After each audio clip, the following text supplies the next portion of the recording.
Hey guys, क्या आपको लगता है कि house of the dragon season 3 वैसे ही चल रहा है जैसा आपने एक्सपेक्ट किया था? और क्या रेनेरा के लिए आयरन थ्रोन जीतना ही सबसे बड़ी जीत होगी या असली जंग अब शुरू होने वाली है? अगर आपको लग रहा था कि सीजन 3 का सबसे बड़ा सरप्राइज पहले ही देखने को मिल चुका है, तो एपिसोड 2 आपकी सोच बदल देगा।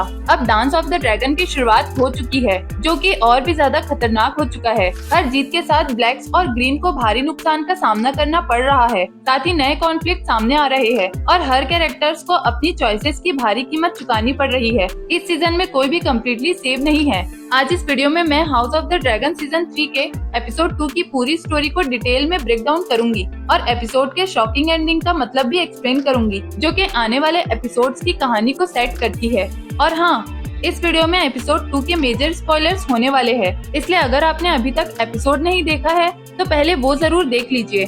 तो चलिए शुरू करते हैं। एपिसोड वहीं से शुरू होता है जहां पहला एपिसोड खत्म हुआ था, बैटल ऑफ द गैलेट के तबाह हो चुके बैटलफील्ड से। समुंदर में हर तरफ टूटे हुए शिप्स, लाशें और जलता हुआ मलबा दिखाई देता है।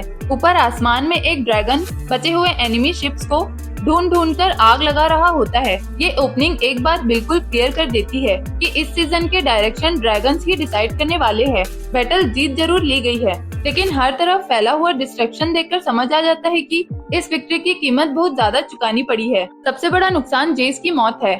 बेला उसकी बेजान बॉडी को मून डांसर पर ले जाकर ड्रैगन स्टोन पहुंचती है। ड्रैगन कीपर्स उसकी बॉडी को मेन हॉल तक ले जाते हैं और बेला चुपचाप उनके पीछे चलती है। सर लोरेंट मरब्रांड सबसे पहले जेस की बॉडी देखता है। उसे पता चलता है कि बैटल जीत ली गई है, लेकिन उस वक्त जीत की कोई वैल्यू ही नहीं रह जाती। और फिर एंट्री होती है रेनेरा की। जैसे ही वो अपने बेटे की लाश देखती है, कुछ पल के लिए पूरी जगह पर एक अजीब सी खामोशी छा जाती है। पहले तो उसे यकीन ही नहीं होता कि उसका बेटा सच में मर चुका है। वो धीरे से जैस के चेहरे को छूती है और फिर पूरी तरह टूट जाती है। बार बार सिर्फ एक ही बात चिल्लाती रहती है, how could you do this? लेकिन एक सवाल यहाँ जरूर उठता है, क्या रेनेरा अब इस दर्द के बाद पहले से भी ज्यादा खतरनाक बनने वाली है? जब क्वीन गार्ड्स उसे संभालने की कोशिश करते हैं, तब एक पल के लिए उसके अंदर का टारगेरियन गुस्सा भी नजर आता है। लेकिन सच तो ये है कि अपने बच्चे को खोने के बाद गुस्सा भी किसी काम का नहीं रहता। हैरानी की बात ये है कि वो सर लॉरेंट को उसकी पहले की नाफरमानी के लिए सजा भी नहीं देती। इस सीन से ये समझ आता है कि चाहे रेनेरा क्वीन हो, लेकिन इस गेम ऑफ थ्रोन्स में वो भी कुछ पलों में बिल्कुल बेबस हो जाती है। धोखा देने वालों पर गुस्सा किया जा सकता है, लेकिन जो खो चुका है उसे वापस नहीं लाया जा सकता। दूसरी तरफ बैटल ऑफ द गैलेट्स के बाद मिसिंग लॉर्ड कॉर्लिस की तलाश जारी रहती है। मुझे पहले से ही लग रहा था कि शो उन्हें ऑफ स्क्रीन नहीं मारेगा, और जिन लोगों ने बुक्स पढ़ी है उन्हें पता है कि कॉर्लिस का रोल अभी खत्म नहीं हुआ है। समुंदर की लड़ाई खत्म हो चुकी है, लेकिन असली वॉर अभी भी चल रही है। एलिन ऑफ हल अपने पिता कॉर्लिस को ढूंढने निकलता है और बेला भी मून डांसर पर उसकी मदद करती है। सर्च के दौरान बेला बताती है कि कॉर्लिस कितना वफादार पति और जिम्मेदार इंसान थे, लेकिन ये बातें एक ऐसे बास्टर्ड बेटे के लिए शायद ज्यादा तसल्ली नहीं देती, जिसे पूरी जिंदगी नजरअंदाज किया गया। आखिरकार दोनों कॉर्लिस को समुंदर के किनारे पत्थरों पर बेहोश हालत में ढूंढ ही लेते हैं। होश में आने के बाद कॉर्लिस एक डायलॉग बोलता है जो बुक्स के रीडर्स को तुरंत याद आ जाएगा। अगर इसे विक्ट्री कहते हैं तो मैं दुआ करता हूँ कि मुझे दोबारा कभी ऐसी जीत देखनी न पड़े। इसके बाद कॉर्लिस एलिन से कहता है कि उनके पास शुक्रिया कहने के लिए देने को कुछ नहीं है सिवाय अपने नाम के, और हाउस ऑफ द ड्रैगन की दुनिया में किसी को अपना नाम देना कितनी बड़ी बात होती है, ये हम सब जानते हैं। अब देखना ये होगा कि क्या एडम को भी वही सम्मान मिलता है या उसकी किस्मत कुछ और ही लिख चुकी है। पहले एपिसोड में इतना कुछ हो गया था कि बहुत से लोग ये बात भूल ही गए होंगे कि जेस की मौत के पीछे कहीं न कहीं बेला भी जिम्मेदार है। उसने अपने वाइल्ड ड्रैगन शिप ट्रेलर पर बैटल में एंट्री ली थी। हाँ, ये सब एक एक्सीडेंट था और उसका इरादा जेस को मारने का बिल्कुल नहीं था, लेकिन उसकी उस एक गलती ने पूरी बैटल का रुख ही बदल दिया। अब बेला को भी समझ आ चुका है कि अगर सच बाहर आ गया तो उसके लिए अंजाम बहुत खतरनाक हो सकता है। इसी वजह से वो सीधा वेल पहुंचती है और लेडी जेन एरन से शरण मांगती है, लेकिन जेन उसे देखकर बिल्कुल भी खुश नहीं होती। उसे पहले ही जेस की मौत की खबर मिल चुकी होती है और उसके पास बेला से नाराज होने की एक और बड़ी वजह भी है। पिछले सीजन में बेला को पेंटोस भेजने का फैसला भी जेन ने ही लिया था और अब उसे लगता है कि बेला अपने साथ सिर्फ मुसीबत लेकर आई है। अगर रेनेरा को पता चल गया कि इस सब के पीछे बेला का हाथ था, तो वो उसे ढूंढते हुए वेल तक आ सकती है। बेला बार बार कहती है कि उसे बैटल में किसी ने नहीं देखा, इसलिए उसका राज सुरक्षित है। लेकिन जेन उसकी बात पर भरोसा करने के मूड में बिल्कुल नहीं होती और साफ कह देती है कि दोबारा कभी वेल मत आना। लेकिन यहाँ एक सवाल उठता है, अगर रेनेरा को सच पता चल गया तो क्या वो बेला को माफ करेगी या अपनी ही बेटी के खिलाफ खड़ी हो जाएगी? जब बेला देखती है कि बात नहीं बन रही, तो वो आखिरी दाव खेलती है। वो लेडी जेन को ऑफर करती है कि उसका ड्रैगन बेल को एमंड और वेगार से प्रोटेक्ट करेगा। ये ऑफर सुनने के बाद जेन का रवैया थोड़ा नरम जरूर पड़ता है, लेकिन इसका मतलब ये नहीं कि उसने बेला को माफ कर दिया। जेन साफ कह देती है कि वो बेला को ऑफिशियली वेल में जगह नहीं देगी। हाँ, इतना जरूर कहती है कि वेल बहुत बड़ा है और वो किसी ड्रैगन को जंगल में पनाह लेने से नहीं रोक सकती। मतलब बेला चाहे तो वाइल्डरनेस में छुप कर रह सकती है, लेकिन जेन उसकी जिम्मेदारी बिल्कुल नहीं लेगी। और शायद इसी में इस दुनिया की सबसे बड़ी सच्चाई छुपी है।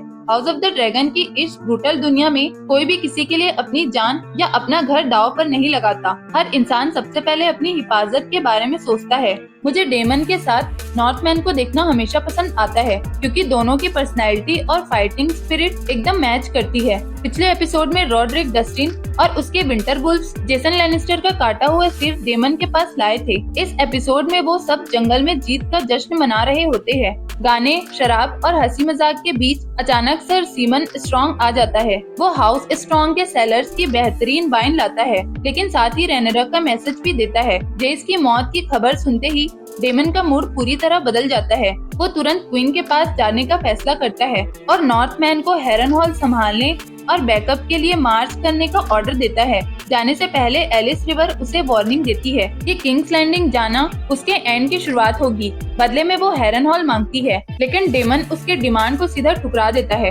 अब देखना होगा कि एलिस इसका जवाब कैसे देती है। लगता है एगॉन की जिंदगी में सुकून नाम की कोई चीज बची ही नहीं है। कुछ ही वक्त पहले वो 7 किंगडम्स का किंग था और आज अपनी जान बचाने के लिए सड़कों पर भटक रहा है। अपनी पिछली झड़प के बाद वो फिर से लैरिस स्ट्रॉन्ग के साथ रेमन बॉगों में सफर कर रहा होता है। लैरिस अपनी पुरानी गलती सुधारने की कोशिश करता है, क्योंकि उसने ही एगॉन की पहचान दुश्मनों को बता दी थी। एगॉन को सबसे ज्यादा डर इस बात का है कि कहीं उसे रेनेरा के सामने न ले जाया जाए, लेकिन लैरिस के पास उसे तसल्ली देने के लिए कोई जवाब नहीं होता। तभी उसका सफर एक और खूनी लड़ाई में फंस जाता है। भागते हुए ट्रायर्ची सोल्जर्स और लेनिस्टर फोर्सेस आपस में भिड़ जाते हैं। इस अफरा तफरी का फायदा उठाकर एगॉन अपने गार्ड को पीछे से बार बार छुरा मारकर भाग निकलता है। अब उसका अगला डेस्टिनेशन ब्रुक्स रेस्ट है, जहां उसे कुछ वफादार साथियों की उम्मीद है। लेकिन इस जंग में किस पर भरोसा किया जा सकता है, ये अभी भी सबसे बड़ा सवाल है। पिछले एपिसोड में एलिसेंट और रेनेरा के बीच जो सीक्रेट एग्रीमेंट हुआ था, उस पर एलिसेंट तुरंत एक्शन लेती है। जैसे ही एमंड वेगार पर किंग्स लैंडिंग छोड़ता है, वो सिटी वॉच के कमांडर लूथर लार्गेंट को रेनेरा के पीसफुल टेकओवर की तैयारी करने का ऑर्डर देती है।